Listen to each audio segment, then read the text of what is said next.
మన Telugu Titans third rider ఎవరు అసలు? ఈ డౌట్ మీకు వచ్చిందా? నాకైతే వచ్చింది. ఈ క్వశ్చన్కి ఆన్సర్ కావాలంటే ఈ వీడియోని ఎక్కడా స్కిప్ చేయకుండా చూడండి. వెల్కమ్ బ్యాక్ టు ఇది మన కబడ్డీ గురు. మన టైటన్స్ స్టార్టింగ్ 7 ఆడబోయే ఆ ముగ్గురు రైడర్స్ ఎవరో అండ్ ఎవరైతే పర్ఫెక్ట్గా సెట్ అవుతారో మాట్లాడుకుందాం. ముందుగా మనకు కనబడే రైడర్స్ గురించి మాట్లాడుకుందాం అండ్ ఆ తర్వాత ప్లేయర్స్ పర్ఫార్మెన్స్ని బేస్ చేసుకుని మాట్లాడుకుందాం.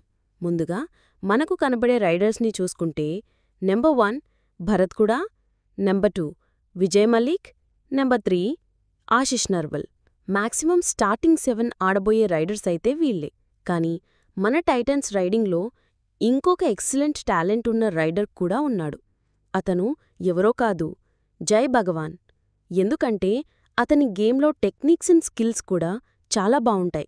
కాకపోతే అతనికి ప్రూవ్ చేసుకునేంత అవకాశం అయితే ఇప్పటివరకు ఆ టీంలో రాలేదు. వచ్చినా ఆ చిన్న చిన్న అవకాశాన్ని చాలా చక్కగా ఉపయోగించుకుని చాలా అద్భుతంగా తన ఆటతీరును ప్రదర్శించి మంచి రైడ్ పాయింట్స్ సాధించడమైతే మనం చూశాం.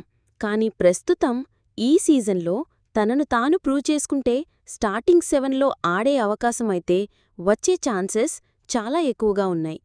టైటన్స్ కోచ్ని చూసుకుంటే ఇలాంటి యంగ్ టాలెంటెడ్ ప్లేయర్స్ని బాగా ఎంకరేజ్ చేసి మంచి ప్లేయర్స్గా మార్చి చూపిస్తాడు.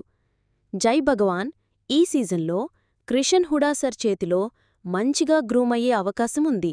అదే గనుక జరిగితే జై భగవాన్ మంచి ప్లేయర్గా మారే అవకాశం ఉంది. నా ఉద్దేశం ప్రకారమైతే స్టార్టింగ్ 7లో జై భగవాన్కి అవకాశమిస్తే బావుంటుంది. ఈ సీజన్లో మన టైటన్స్కి మంచి మంచి రైడింగ్ ఆప్షన్స్ ఉన్నాయి. మన క్రిషన్ హుడా సర్ ఎలా వాడతారో చూడాలి.